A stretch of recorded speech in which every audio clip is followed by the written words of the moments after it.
तर बरेच दिवसापासून रेसिपी टाकली नव्हती. तर आज विदर्भ पद्धतीने बनवलेली आंबील ह्याची रेसिपी टाकलेली आहे. तर ज्वारी स्वच्छ निवडून स्वच्छ करून घ्यायची आणि ते 15 ते 20 मिनिटासाठी मी इथे भिजत घातलेली आहे. त्याच्यानंतर 20 ते 25 मिनिट सोकू द्यायची आहे. फॅनच्या हवेत सुद्धा सुकून जाते ती ज्वारी. त्याच्यानंतर थोडी अशी म्हणजे जास्त कडक पण नाही आणि जास्त ओली पण नाही, अशी थंड थंड लागते हाताला आणि कोरडी लागते. अशा अवस्थेत ती ज्वारी आली की त्यावेळेला ती ज्वारी एकत्र करून घ्यायची. थोडी थोडी करून मिक्सरच्या भांड्यामध्ये टाकायची आणि घरीच रवाळ असं तिचं वाटण मिक्सरमध्ये करून घ्यायचं.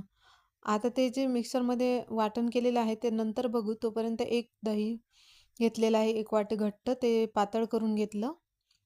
त्याच्यानंतर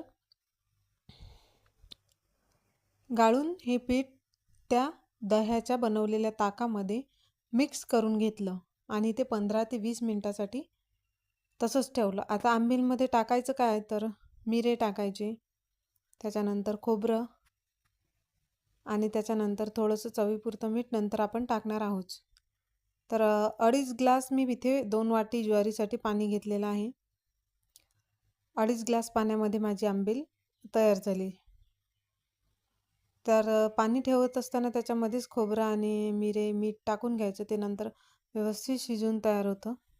आता हे भिजवलेलं जे सारण आहे ते छानपैकी तयार झालेलं आहे. कोमट आणि गरम पाणी झालं का त्याच्यामध्ये थोडं थोडं करून हे सारण टाकायचं आणि ढवळत राहायचं. आंबीलचं एक खासियत आहे की ती तुम्ही ढवळत राहायची. दही थोडंसं आंबटसर असलं तर ती वेळेवर होती. बरेच लोकं रात्रीची सुद्धा पाण्यामध्ये ही आंबील मी जशी ताकामध्ये भिजवून ठेवली तशी भिजवून ठेवतात. पण वेळेवर करायची असेल तर तुम्ही ताकामध्ये अर्धा तास भिजवून ती करू शकता. असे घट्टसर होईपर्यंत ढवळत राहायचं. तर मध्यम आचेवर ही आंबील आपल्याला करायची आहे आणि अशा प्रकारे कन्सिस्टन्सी आल्यावरती झाकून ठेवायची. त्याच्यानंतर आंबील रेडी आहे. असे वड्यासुद्धा आंबीलच्या तुम्ही पाडू शकता ताटामध्ये घेऊन. त्याच्यावर तुम्ही तूप, दूध, गूळ